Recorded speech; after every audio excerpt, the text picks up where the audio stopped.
ibi rero za CIA na za Mossad ziba zibizi yego kavuga ati niba abatalibani bavuze ubundi abatalibani ni bantu ki bateye bate ni izihe ngufu bafite kurusha abandi murabizi ko bajyaga baterera Leta Zunze Ubumwe za Amerika kabisa zikagira ibibazo bikomeye bahuriyeho n'ibibazo byinshi cyane mpamvu bonye bavuga ati abantu ni mubareke bari no mu bantu bagize resistance muri iriya misozi yo hejuru iriya yego muri ya misozi ya za Afghanistan bazi kurwanira mu misozi bazi resistance ya guerrilla war kwimura ibirindiro ugatera handi mobile ukagenda ugatega zambushi bafite ubushobozi n'ubuhangange bukomeye cyane ku buryo baramutse koko bafashije leta ya Iran ntabwo Leta Zunze Ubumwe za Amerika yapfa kubifata nka hari ibintu binenenge nubwo bataba ari game changer mu byukuri kugendanye na modern warfare.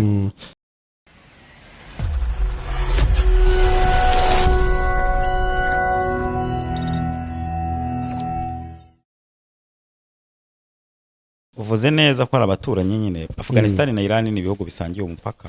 Yego. Afghanistan iri mu burasirazuba bwa Iran.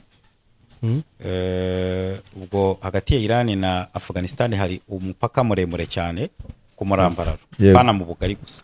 Ariko mu murambararo ugera kuri kilometero 900. Yego. Kilometero 900 ni nyinshi. Kuva Kigali Kampala niba ntibekere 550 na 40. Ubwo rero kuba kabiri. Ari umupaka gusa. Uwo mupaka gusa. Iyo belt cyangwa uwo mukaba. Hanyuma uwo mupaka hanyuma ruguru hari igihugu cya Turkmenistan. Turkmenistan yego. Hanyuma mu majyepfo hari Pakistan. Ariko ubwo ndimo ndavuga kuri uwo mupaka. Yego. Umupaka ugira nk'umurongo. Yego. Hanyuma mu majyepfo yawo ushyire Pakistan. Yego. Mu majyaruguru yaho uhashyire Turkmenistan. Yego. Turkmenistan nayo urayizi ko ari bimwe mu bihugu byabigize Leta Zunze Ubumwe z'Abasoviyete. Hanyuma ibyo bihugu byombi rero urumva ko bifite icyo bipfana. Mpamvu uvuze gutyo no kugira ngo udukurikiye itayumva muri ya Pakistan, Afghanistan na Iran biragabana. Ugahita yumva ko ari abaturanyi. Niba ari abaturanyi Pakistan nayo ikaba yaravugwagamo abatalibani. Pakistan nayo irimo abatalibani bitwa bo bagira n'amahane bagifite n'imyitwarire ya giheza nguni. Ahubwo igitangaje ku buryo bari bafashe ubutegetsi muri Afghanistan baba bakora za operation n'inama n'imyiteguro no guhangana n'abatalibani bafite amamuko muri Pakistan. Hanyuma rero bari abayobozi ba Afghanistan n'aba strategie nabo bari abatalibani bayoboye Afghanistan uyu munsi. Babandi bari bayobowe kera nabitwaga ba Mullah Omar bari bafatanyije na Osama bin Laden igihe cya ya ntambara nyine ya Leta Zunze Ubumwe za Amerika bajya kubasenya. Nkuko waruvuze bakoze retour muri 2021 igihe Leta Zunze Ubumwe za Amerika zigenda zikahava babyita ku withdrawinga mu kinyabupfura ni nko gukura y'ingabo ariko ni gutsindwa kuko leta bari bashyigikiye ya Kabul yaratsinzwe igihugu kirafatwa ikibuga cy'indege murabyuka tubona abatalibani bagifata abaturage bahunga ku bwinshi. Cyari nk'ikiza cya 2021 aho twabonye abaturage burira indege zigenda. Leta Zunze Ubumwe za Amerika zose zikura igisirikare byihuse kugeza uyu mwaka ushize zimaze kurangiza abasirikare. Yego. No gutsindwa ni nko kwa kundi twabonye SADC igira hangaha mu byukuri wenda habayemo gusa n'abareba inyungu zabo. Yego. Ndetse hari na zimwe muri za version zerekana ko bavuye hari bagiye gutegura intambara ya Iran banga kujya yego banga kujya kugira ibigo bya gisirikare ahantu hatandukanye. Ibirindiro bavuga bati za logistique imyiteguro umutekano wabo igihe intambara ya Iran wenda yabiteje ibibazo ariko rero nabandi bakavuga bati byari kuba byiza iyo bagumisha yo za base zabo kuko byari kubafasha muri za operation zitandukanye. Icyo ngibyo ni ibiraho ngaho ariko barahunze barafite ibigo bikomeye cyane ari nk'ikitwa Bagram mu ntara ya Parwani. Yego. Kirimo abasirikare benshi cyane gifite umuhanda ufite kilometero 3 z'umurambararo. Ikigo cya gisirikare cy'indege zo mu kirere. Hari Kandahar International Airport Airbase ya Kandahar nyine ugura yumva intara ya Kandahar. Yego. Harimo naho igisirikare cya Amerika base nini. Ibyo byose batwaye ibikoresho muri ikindi abandi batazi ibikoresho byinshi byabo basize babishwanyaguje. Ntago babibahaye. Bafata umwanya munini cyane wo gushwanyuza hardware military equipments ibikoresho byabo ibyo badakeneye gutwara ibindi bakabisubizayo, ibindi bakabyimura bakabijyana muri Pakistan niba ari abafite za bases. Utwo babahaye ni nk'utuntu duke nk'uko umuntu ava nk'amabira bikoresho biri aho ngo bidafite icyo bimaze, ariko ubundi nta bikoresho bya nyabyo bahaye bari abatalibani bo muri Afghanistan ntabyo, ahubwo batuwenze umurongo muremure cyane bimuka bagenda za Pakistan ibindi babitwara mu ndege. So n'abantu bafite ubushobozi buhagije bari abagabo ku buryo kwimura ibikoresho byabo bitabagora. Rero warubajije uti se abatalibani ni ba Afghanistan ni iki cyabamara ubwoba, ni ihe riske bakwemera gufata yatuma badekarara ko bazafatanya na Iran mu gihe cy'intambara ya Leta Zunze Ubumwe za Amerika.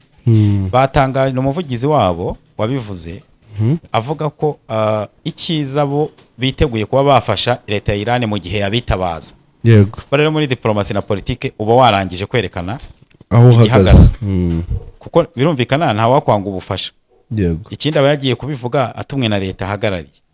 Rero ni ikintu kiri strategique muri geopolitique na geostrategique ya kariya gace. Iyo uhagarariye igihugu isa mu bigendanye n'akarere uba ugomba kumenya neza inyungu zawe muri ako karere. Yego. Leta ya Afghanistan yewe n'abatalibani ndagira ngo ngire ngo ubu ngubu Iran niwe mufatanyabikorwa w'akarere ugereranyije n'Ubushinwa.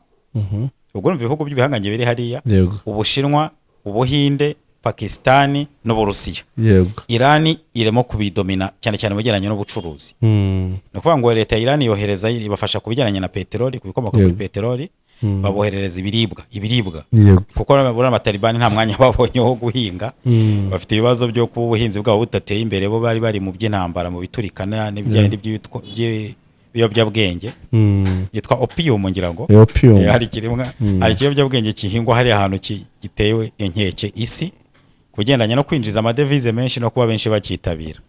Rero abatalibani ntago babonye umwanya n'Afghanistan ni n'aborozi butaka bwabo ni za desert, ariko ubuhinzi no kugerageza gusa, ariko Iran irabafasha kubigendanye n'ibiribwa n'ibindi bigendanye n'inganda. Ubucuruzi hagati ya Iran na Afghanistan by'umwihariko ubu trade volume 2024-2025 yari iri hagati ya miliyari 4 kugera kuri 5. Bakaba bafite gahunda y'uko uyu mwaka 2026-2027 ushobora kuzamuka bika miliyari 10. Bafunguye imihanda bahuriyeho, ibikorwa remezo n'ibindi nk'ibyo ngibyo. Mu gihe za China ushobora gusanga Ubushinwa na Afghanistan bakiri muri 1.5 billion US dollar, miliyari 1.5. Ubucuruzi bw'ibyo exportayo boherezayo n'ibyo bavanayo. Ubuhinde nabwo buracyarimo kurwana no kureba ko bwazamura ubucuruzi. Uburusiya nabwo uretse bigendanye n'ubufatanye mu bya gisirikare, Uburusiya ndabugarukaho by'umwihariko kuko hari ahantu harimo nakandi gakino. Uburusiya nicyo gihugu cya mbere cyemeye abatalibani na leta yabo nka leta mpuzamahanga banabafungurira ambasade. Ako kantu wakumvishije? Iran nayo yari iri muri uwo mujyo, ubu ngubu ambasade ya Iran iri muri Kabul. Yego. Ejo bundi twabonye umuyobozi w'abatalibani ari kumwe na Putin. Yego. Ubwo rero no kuvuga ngo ni club Putin nawe nka master planner arimo gupanga hari ahantu. Avuga ati ibyo byose buri wese yagiye mu rugo iwe yugarire.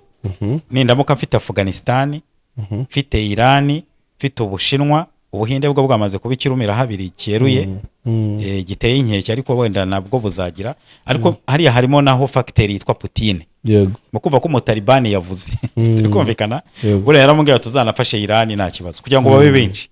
Hari ababareba capitals imijyi kuvuga ngo dufite Kabul, dufite Tehran, dufite Moscow, dufite na Karachi wenda Pakistan iri hagati nayo. Ubwo no kuvuga ngo Putin araryama byibuza akavuga ati ahangaha ho namaze kuorganiza Asia yo hagati. Yego. So urebye rero ni ibintu biri by'akarere kugira ngo bagire ingufu nabo nk'abayobozi b'igihugu. Kavuga bati n'ubundi Amerika ninjye twigeze kuvuga by'intare, ntabwo Trump yahindukira ngo avuge ngo abatalibani bajya gufasha Iran kundasa. Kuko abatalibani n'abana bato imbere ya Leta Zunze Ubumwe za Amerika. Ariko kuri bo kubivuga bagomba kuvuga ngo Afghanistan na Iran bizafatanya mu gihe cy'intambara. Ubundi se babafasha iki? Nicyo tubyibazeho babafasha. Urwego rw'ibyo twagerageza kwimashina. Icyambere umuntu yakubwiye support, ashaka kuba akubwiye political support. Cyo ni cyambere. Abaturage bacu nubwo harimo ibyiciro bibiri by'abayisilamu, harimo abasunite n'abashiyite. Yego. Muri Afghanistan ni igihugu cy'abatalibani nyine baheza nguni bahoze ari abaheza nguni ariko bigaragara ko inguni bari bariho bigije hino gatoya bajya hagati. Yego. Nabo barimo abasunite benshi ariko muri Afghanistan harimo n'abashiyite barimo. Yego. Cyane cyane by'umwihariko hagati yabo na Iran barimo benshi. Ikindi bafite icyo bapfana na Iran yakiriye impunzi zabo nyinshi cyane. Yego. Nyinshi ubu muri Afghanistan imibare iri documented direkana ko ari hagati ya 3 na 5 z'impunzi z'abanya-Afghanistan ziri muri Iran. Igihugu cyugufitiye umuturage 5 hafi kimwe cya gatatu cy'abanyarwanda baze umuntu afite kimwe cya gatatu cy'abanyarwanda bacu. Ubwo navuga turi 15. Yego. Urumva yaba afite abaturage bacu benshi. Abafite icyapfana natwe cya kabiri bavuga indimi zimwe buriya. Uretse Gipashtuni ariko ubundi aba Perise bafite amoko menshi cyane y'abanya-Afghanistan batirirwa bahindura indimi bavugaho. Bavuga indimi zimwe bafite composition y'amoko sociale yenda gusa n'ibindi byo twabivuzeho. So icyo babafasha rero kibanze ni ya political support. Turi kumwe namwe. Yego. Nta mwanzi uzadutera ntituzatiza leta zunze za Amerika ikibuga cy'indege kiza kurasa mu gace kanyu. Yego. Urumva ko ari intambwe ya kabiri yo ngikomeye cyane. Iya gatatu rero ubwo babahaye n'abaturage babo buryo uburenganzira bwo kuba bazana intwaro cyangwa baza bakarwana kuri front line igihe byabaye ngombwa. Indi produit yenda ntekereza ngiye mu gutekereza kwanjye nshobora kwibeshya cyangwa sinibeshyeho ni yuko ndashaka kuzafasha Iran mu bigeranye no kwataka za base zindi zo kugakure cyane. Kuko buri gatwe buri mutwe wa gisirikare ufite umwihariko. Abatalibani murabazi buryo bagiye barangwa no kudatinya cyane cyane bigendanye no kwiturikiriza ibijyaza za kamikaze. Wabyumvishije icyo tuba tuvuga ibintu biri byumvikana birimo reality. No kuvuga ngo iriya mitwe y'iterabwoba yazibasira leta zunze ubumwe za Amerika n'abafatanya bikorwa bayo igihe cyose. Ibi rero za CIA na za Mossad ziba zibizi. Yego. Kavuga ati niba abatalibani bavuze ubundi abatalibani ni bantu ki bateye bate ni izihe ngufu bafite kurusha abandi. Urabizi ko bajyaga batera leta zunze za Amerika kabisa zikagira ibibazo bikomeye. Bahuriyeho n'ibibazo byinshi cyane mpamvu bonye bavuga ati abantu ni mubareke. Bari no mu bantu bagize resistance muri iriya misozi yo hejuru iriya. Yego. Muri ya misozi ya za Afghanistan bazi kurwanira mu misozi. Bazi resistance ya guerrilla war kwimura ibirindiro ugatera handi mobile ukagenda ugatega zambushi bafite ubushobozi n'ubuhangange bukomeye cyane ku buryo baramutse koko bafashije leta ya Iran ntabwo leta zunze za Amerika yapfa kubifata nka hari bino minenembwe nubwo bataba ari game changer mu byukuri kugendanye na modern warfare bigendanye nabyo bihita bigaragazaho akarere gahagaze kuri Iran. Yego. Kuko twagiye tubona ko hari ibihugu by'ibigambanyi. Yego. Ariko hari n'ibihugu dushobora kuvuga ko biri ku ruhande rwa Iran. Ko babiyongereye kuri liste twavuga Yemen, turavuga abahusi, tukavuga Hezbollah, tukavuga Hamas, tukavuga ubwo n'abatalibani baba bajemo. Urumva rero kuri liste ya Iran nayo ibivuze itaho ngaho twagira.